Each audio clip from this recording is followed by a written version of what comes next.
Blanchard persuaded her boyfriend to kill her mother, who forced her to use a wheelchair and a feeding tube for years. Gypsy Rose Blanchard, the Missouri woman who persuaded an online boyfriend to kill her mother after she had forced her to pretend for years that she was suffering from leukemia, muscular dystrophy, and other serious illnesses, was released on Thursday from prison on parole. Blanchard was released early in the day from the Chillicothe Correctional Center, said Karen Podgman, a spokesperson for the Missouri Department of Corrections. Blanchard was granted parole after serving 85% of her original sentence, Podgman said. Blanchard's case sparked national tabloid interest after reports emerged that her mother, Claudine D. Blanchard, who was slain in 2015, had essentially kept her daughter prisoner, forcing her to use a wheelchair and feeding tube.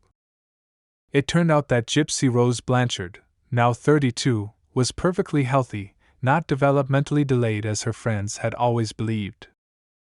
Her mother had Munchausen syndrome by proxy, a psychological disorder in which parents or caregivers seek sympathy through the exaggerated or made-up illnesses of their children, said Gypsy Rose Blanchard's trial attorney, Michael Stanfield. People were constantly telling Dee what a wonderful mother she was, and Dee was getting all of this attention, he said. Through the ruse, the mother and daughter met country star Miranda Lambert and received charitable donations, a trip to Disney World, and even a home near Springfield from Habitat for Humanity. Stanfield said Gypsy Rose Blanchard's mother was able to dupe doctors by telling them her daughter's medical records had been lost in Hurricane Katrina. If they asked too many questions, she just found a new physician, shaving the girl's head to back up her story. Among the unnecessary procedures Gypsy Rose Blanchard underwent was the removal of her salivary glands. Her mother convinced doctors it was necessary by using topical anesthetic to cause drooling.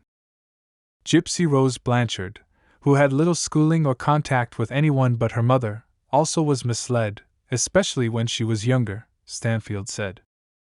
The doctors seem to confirm everything that you're being told. The outside world is telling you that your mother is a wonderful, loving, caring person. What other idea can you have? Stanfield said. But then the abuse became more physical, Stanfield said. Gypsy testified that her mother beat her and chained her to a bed. Slowly, Gypsy also was beginning to understand that she wasn't as sick as her mother said.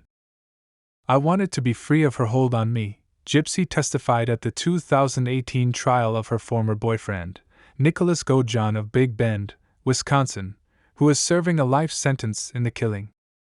She went on to add, I talked him into it. When she took the stand at his trial, prosecutors already had cut her a deal because of the abuse she had endured.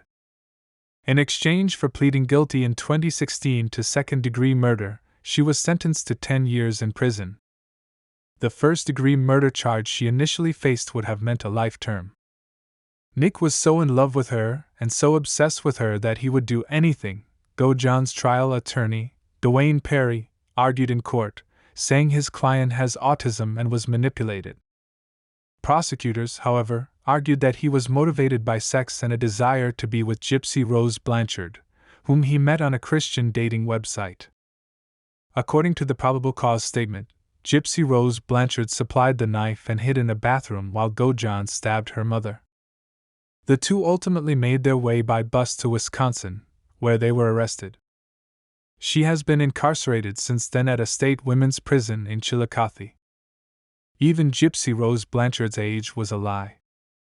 Her mother had said she was younger to make it easier to perpetuate the fraud, and got away with it because Gypsy was so small, just 4 feet 11 in, 150 cm, tall. Law enforcement was initially so confused that the original court documents listed 3 different ages for her, with the youngest being 19. She was 23. Stanfield recalled that the first time he met Gypsy Rose Blanchard, she got out of breath walking the 75 yards, 69 meters, from the elevator to the room where he talked to her. He described her as malnourished and physically frail. I can honestly say I've rarely had a client who looks exceedingly better after doing a fairly long prison sentence, Stanfield said.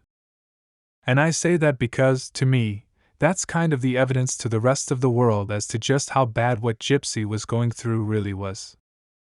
Gypsy Rose Blanchard later said it wasn't until her arrest that she realized how healthy she was. But it took time. Eventually, she got married while behind bars to Ryan Scott Anderson, now 37, of St. Charles, Louisiana.